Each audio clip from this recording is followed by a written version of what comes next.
मैं हूँ पीयूष वन। मैं दिल्ली की एक कंपनी में काम करता हूँ। मेरी सैलरी है करीब 65,000 रुपये। एक्सपेंसेस की बात करें तो मेरे एक्सपेंसेस में 20,000 रुपये हैं रेंट के। ट्रैवल का है करीब 5,000 रुपये। खाने पीने का खर्चा है करीब 10,000 रुपये। और छोटा मोटा खर्चा जैसे कि फ़ोन, इंटरनेट और कपड़े वगैरह है करीब 10,000 रुपये के। और अगर फैमिली डिनर्स और आउटिंग्स को मिला दूँ तो मेरा महीने का टोटल खर्चा है करीब 55,000 रुपये। इन सब के ऊपर मैं करीब 40,000 रुपये इनकम टैक्स भरता हूँ। इसके बाद मेरी महीने की सेविंग्स हैं करीब 7,000 रुपये, यानी कि साल के करीब 84,000 रुपये। मैं अपनी जॉब से बहुत परेशान हूँ। हफ्ते के 6 दिन काम करता हूँ। कंपनी मुझे सिर्फ एक इंसान का लाइफ इंश्योरेंस और हेल्थ इंश्योरेंस प्रोवाइड करती है। उसका कवरेज भी सिर्फ 3 लाख रुपए है। साल की सिर्फ 8 छुट्टियाँ और इसकी वजह से मेरी कोई सोशल लाइफ भी नहीं है। मेरे पास अपने पेरेंट्स और फैमिली को सपोर्ट करने के लिए कोई सेविंग्स नहीं है। दिल्ली के पोल्यूशन और ट्रैफिक से मैं सारा टाइम इरिटेटेड रहता हूँ। मैं हूँ पीयूष टू। मैं ऑस्ट्रेलिया के सिडनी में रहता हूँ और वही सेम जॉब जो पीयूष वन दिल्ली में करता है मैं ऑस्ट्रेलिया में करता हूँ। मेरी सैलरी है साल का करीब 1 लाख ऑस्ट्रेलियन डॉलर्स। अगर खर्चे की बात करूं तो रेंट में मेरे करीब 1,200 डॉलर जाते हैं हर महीने। ट्रैवल में मेरा खर्चा होता है साल का करीब 1,000 डॉलर। फ़ोन, इंटरनेट और बाकी सब खर्चा होता है करीब 10,000 डॉलर। फैमिली आउटिंग्स और डिनर्स का खर्चा है करीब 3,000 डॉलर। तो मेरा महीने का खर्चा है करीब 2,750 डॉलर। साल का करीब 30% टैक्स देने के बाद मेरी एनुअल सेविंग्स होती हैं करीब 30,000 डॉलर। इंडियन रुपी के हिसाब से मैं साल का करीब 16 लाख रुपए बचाता हूँ, जिसमें से 6 लाख रुपए मैं रखता हूँ अपने यूज़ के लिए और बाकी के 10 लाख रुपए मैं अपने पेरेंट्स को भेजता हूँ दिल्ली में। ऑस्ट्रेलिया में होने की वजह से मैं हर महीना 80,000 रुपये अपने पेरेंट्स को भेज रहा हूँ और अपने करियर पर भी इजीली फोकस कर पा रहा हूँ। मेरे यहाँ पर बहुत सारे फ्रेंड्स हैं और मेरी सोशल लाइफ और मेरी क्वालिटी ऑफ लाइफ बहुत सही चल रही है। अब आप ही बताइए, आप किसकी लाइफ चूज़ करेंगे, पीयूष वन की या पीयूष टू की? हर कोई पीयूष टू की लाइफ को ही चूज़ करेगा और ऐसा ही हो रहा है हर साल पूरे इंडिया में। 2023 में करीब 2,16,000 इंडियंस ने अपनी सिटीजनशिप छोड़कर दूसरे देश की सिटीजनशिप ले ली और ये सब वो टैलेंटेड लोग थे जिनकी हमारे देश को बहुत ज़्यादा ज़रूरत थी। ये सब तो छोड़ दो, हमारे फॉरेन मिनिस्टर एस जयशंकर, जो कि इंडिया के नाम से पूरी दुनिया को डराते धमकाते रहते हैं, उनका खुद का बेटा अमेरिका में रहता है। हमारे dynamic national security adviser Ajit Doval का बेटा एक ब्रिटिश सिटीज़न है। आखिर क्यों ये ट्रेंड साल पर साल बढ़ता चला जा रहा है कि यंग इंडियंस इंडिया को छोड़कर दूसरे देशों में जाकर बस रहे हैं?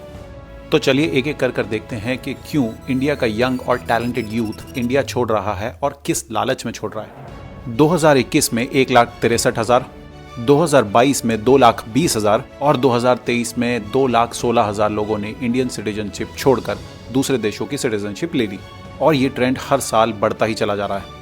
इंडियंस का देश को छोड़ने के लिए सबसे बड़ा रीज़न है जॉब्स। इंडिया में जॉब्स की हालत तो आप सबको पता ही है। अगर आप महीने के 65,000 रुपये कमाते हैं तो आप टॉप 5% इंडियंस में आते हैं। मैं चैलेंज करता हूं किसी भी 65,000 रुपये कमाने वाले आदमी को कि महीने का सिर्फ 20,000 रुपये बचाकर दिखा दीजिए। नहीं कर पाएंगे। यानी कि देश के टॉप 5% लोगों में आने वाले लोग महीने का 20,000 रुपये भी नहीं बचा सकते हैं। उसके ऊपर अगर आप किसी इंडियन कंपनी में काम कर रहे हैं तो आपको नौकरी के साथ क्या ही मिलेगा? ना कोई ढंग का लाइफ इंश्योरेंस, ना कोई ढंग का हेल्थ इंश्योरेंस और मोटा मोटी करीब 50,000 रुपये साल का टैक्स तो आपको भरना ही पड़ेगा। और इस बेयर मिनिमम सैलरी के लिए आपको काम कितना करना पड़ता है, चलिए देखते हैं। हफ्ते के 6 दिन के काम और साल की सिर्फ 8 से 10 छुट्टियों के बदले में इंडियन सीईओज आपको क्या देना चाहते हैं, चलिए देखते हैं। इन्फोसिस के सीईओ नारायण मूर्ति, हफ्ते के 70 घंटे काम करो घर पे बैठ के, करना ही क्या है। इन्फोसिस में एवरेज सैलरी है करीब 25,000 रुपये, यानी कि नारायण मूर्ति आपसे 25,000 रुपये की सैलरी के लिए 70 घंटे काम करवाना चाहते हैं। ओला के सीईओ भावेश अग्रवाल कहते हैं कि मैं दिन में 20 घंटे काम करता हूँ, यानी कि खाना पीना, सोना, वॉशरूम जाना, नहाना, इन सब के लिए उनके पास दिन में सिर्फ 4 घंटे हैं। और यही सेम चीज़ वो अपने एम्प्लॉयज़ से भी एक्सपेक्ट करते हैं। और अब लेटेस्ट एल&टी के चेयरमैन एस.एन. सुब्रमण्यम, हफ्ते के 90 घंटे काम करो, कितना आप बीवी को घूरोगे और बीवी कितना आपको घूरेगी। Subramaniam sir, the new Indian express के रिपोर्ट के हिसाब से आपकी लास्ट ईयर की सैलरी थी करीब 51 करोड़ रुपए। 51 करोड़ रुपए तो छोड़ दो, अगर आप अपने एम्प्लॉयज़ को साल का 1 करोड़ रुपए भी देंगे तो वो हफ्ते में 90 नहीं 100 घंटे आपको काम करके देंगे। लेकिन एल&टी में काम करने वाले इंजीनियर्स को आप देंगे 20,000 रुपये की सैलरी और उस सैलरी पर आप उनसे 90 घंटे काम करवाना चाहते हैं। मुझे सच में शर्म आती है कि हमारे देश में ऐसे सीईओज और ओनर्स हैं हमारी कंपनीज़ के। अगर आपको लगता है कि इंडिया में लोग अगर ज़्यादा काम करेंगे तो इंडिया की जीडीपी बहुत तेज़ी से ग्रो करेगी और इकोनॉमी बहुत तेज़ बढ़ेगी और हर देश में ऐसा ही होना चाहिए, तो आप बिल्कुल गलत हैं। यूनाइटेड स्टेट्स में करीब 36 वर्किंग आवर्स हैं एक हफ्ते के अंदर। चलो यूएस तो एक डेवलप्ड कंट्री है ना। चाइना जो कि एक डेवलपिंग इकोनॉमी में माना जाता है, उसमें भी करीब 46 घंटे है एक वीक का एवरेज वर्किंग टाइम। और चाइना की इकोनॉमी हमसे हर चीज़ में आगे है, तो वर्किंग आवर्स बढ़ा देने से देश की प्रोडक्टिविटी इंक्रीज हो जाएगी, ये सोचना बिल्कुल गलत है। इंडिया में एक हफ्ते में करीब 54 घंटे तो हर कोई काम कर रहा है, और उसके ऊपर आपको घर पे भी ऑफिस के काम दिए जाते हैं। ऑनलाइन मीटिंग्स संडे के दिन की जाती हैं, और अगर आपका बॉस छुट्टी के दिन आपको बुला ले तो क्या सैटरडे और क्या संडे। तो आप ही बताइए, क्यों कोई इंडिया छोड़कर ना जाए? क्यों कोई अपनी क्वालिटी ऑफ लाइफ को प्रेफरेंस ना दे? क्यों कोई अपनी मेंटल हेल्थ को प्रेफरेंस ना दे? ऑस्ट्रेलिया, यूएस, यूके, कनाडा में सेम काम के आपको 20 गुना ज़्यादा पैसे मिलेंगे, और आपके पास ज़्यादा छुट्टियां और क्वालिटी ऑफ लाइफ भी होगी। ये सबसे बड़ा रीज़न है जिसकी वजह से लाखों इंडियंस हर साल इंडिया छोड़ रहे हैं। दूसरा सबसे बड़ा रीज़न है क्वालिटी ऑफ लाइफ। इंडिया की किसी भी मेजर सिटी में आप देख लें तो कम से कम AQI लेवल है करीब 300 का, जो कि WHO के स्टैंडर्ड्स के हिसाब से वेरी पुअर की कैटेगरी में आता है। आप जानते हैं कि ऑस्ट्रेलिया के सिडनी का एवरेज AQI कितना है? 11। और साल के ज़्यादातर टाइम ये AQI करीब 8 से 9 के बीच में होता है, जो कि सिंगल डिजिट्स में है। अगर दिल्ली में पूरे दिन बारिश होती है तो भी आपको 11 का AQI नहीं मिलने वाला है। तो साफ हवा तो एक क्लियर एग्जाम्पल है क्वालिटी ऑफ लाइफ का फॉरेन कंट्रीज़ में। ज़मीन पर पड़े कचरे की तो बात ही क्या करें। ये वायरल यूट्यूब वीडियो तो आपने कई जगह देख लिया होगा, फाइंडिंग ट्रैश इन इंडिया। और हमारे देश की इतनी बदनामी हो चुकी है कि लोग इसे अब एक गेम की तरह लेने लग गए हैं। गूगल मैप्स में जाकर सैटेलाइट व्यू ऑन करके इंडिया की किसी भी सड़क को देख ले तो वहाँ आपको कचरे का ढेर ज़रूर मिलेगा।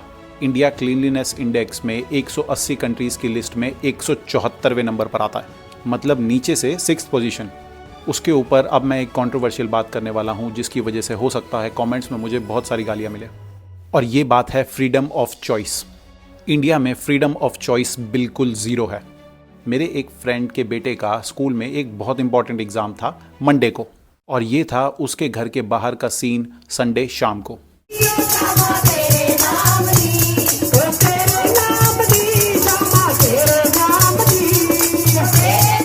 कीर्तन बज रहा है फुल वॉल्यूम पर, जिससे कि आसपास के 200 घरों में लोग परेशान हैं। आप कीर्तन वालों को और भजन मंडली को जाकर सिर्फ इतना कह दीजिए कि इसकी वॉल्यूम बहुत ज़्यादा तेज़ है, थोड़ी सी वॉल्यूम कम कर दीजिए, और भगवान के नाम पर आपको गालियाँ तो पड़ेंगी और आपकी पिटाई भी हो सकती है। और ये सिर्फ हिंदूज़ की बात नहीं है। नमाज के टाइम का लाउड स्पीकर, चुनावी रैलियों में बजने वाले तेज़ तेज़ लाउड स्पीकर, ये सब आपके घर के पास से गुजरेंगे और आपको परेशान करेंगे, लेकिन इनके ऊपर आप कुछ भी नहीं बोल सकते। इस देश में आप अपनी मर्जी से चैन से अपने घर पर भी नहीं बैठ सकते हैं। 2023 के वर्ल्ड कप फाइनल के दिन मुझे चैन से अपने घर पर बैठकर मैच देखना था, लेकिन मेरे पास के अपार्टमेंट में लोगों ने माइक पकड़कर लाइव कमेंट्री शुरू कर दी। करते हुए टीम नौगांव ने 77 रन बनाए, 78 रन का लक्ष्य दिया टीम मोहेड़ा को, जिसकी वजह से आसपास के 50 घरों में बहुत ज़्यादा डिस्टर्बेंस फैल गई। लेकिन अगर मैं उस दिन जाकर उनसे कुछ बोलता तो वो लड़ाई में कन्वर्ट होता और हाथापाई भी हो सकती थी। एक सेन माइंड का इंसान एक छोटी सी चीज़ के लिए इतनी प्रॉब्लम नहीं झेलेगा। आप लोग मुझे इस बात के लिए हेट करें या ना करें, ये परेशानी है और इससे आप सब कभी ना कभी ज़रूर गुजरे होंगे। ऑस्ट्रेलिया के प्राइम मिनिस्टर एक बार एक लॉन पर खड़े होकर स्पीच दे रहे थे। जिस लॉन पर वो खड़े थे, उस लॉन के ओनर ने घर से आकर ऑस्ट्रेलिया के PM को कहा कि आप मेरे लॉन से हट जाइए और कहीं और बात कीजिए। Sure, let's just move back from there. Hey guys, I've just reseated that. Please, off the thing. Sorry, man. All good? That's all good. Thanks. So it's the ये है इंडिपेंडेंस और फ्रीडम ऑफ चॉइस बाहर की countries में। और यहाँ आप मोदी जी के काम के बारे में हल्का सा कुछ बोल दे तो लोग आपको पीटने चले आएंगे। इंडियंस का देश छोड़ने का तीसरा और सबसे बड़ा रीज़न है गवर्नमेंट पॉलिसीज़ और टैक्सेस। इंडिया का टैक्स सिस्टम कितना ज़्यादा ख़राब है ये तो आपको पता ही है। कपड़े, जूते, खाना, पार्किंग, रोड्स पर चलना, सरकार आपसे हर चीज़ के ऊपर टैक्स वसूलती है, और इन सब के ऊपर इनकम टैक्स अलग से। इनकम टैक्स लेकर सरकार क्या करती है? देश का विकास करती है, सड़कें बनाती है, रोड्स बनाती है, हाईवेज़ बनाती है, हॉस्पिटल्स, स्कूल्स बनाती है। तो चलिए एक हाईवे का एग्जाम्पल लेते हैं। दिल्ली से आगरा जाने का डिस्टेंस है करीब 200 किलोमीटर्स, और यमुना एक्सप्रेसवे पर इस 200 किलोमीटर के स्ट्रेच में करीब 4 टोल्स पड़ते हैं। और अगर आपको दिल्ली से आगरा जाना है तो आपको करीब 500 रुपये का टोल देना पड़ेगा। अगर हमारे दिए हुए इनकम टैक्स से सरकार सड़कें, रोड्स और हाईवेज़ बना रही है तो ये टोल टैक्स किस बात का है? सरकार का, मिनिस्टर्स का, किसी का भी इसके ऊपर कोई जवाब नहीं है। इंडियन इकोनॉमी की आज की स्लो डाउन का सबसे बड़ा रीज़न है ये स्टूपिड टैक्स सिस्टम। ऑस्ट्रेलिया में भी स्टार्टिंग टैक्स होता है करीब 30% से, लेकिन वहाँ पर आपको एक अच्छा एजुकेशन, अच्छा हेल्थ केयर और अच्छे रोड्स और हाईवेज मिलेंगे अपने बच्चों और फैमिलीज़ के लिए। इंडिया का टैक्स सिस्टम है किसी वेस्टर्न कंट्री जैसे कि यूके या स्वीडन के बराबर, और इंडिया में सर्विसेज जो सरकार आपको प्रोवाइड करती है वो है सूडान और सोमालिया के बराबर। सरकार को टैक्स देने में कोई प्रॉब्लम नहीं है।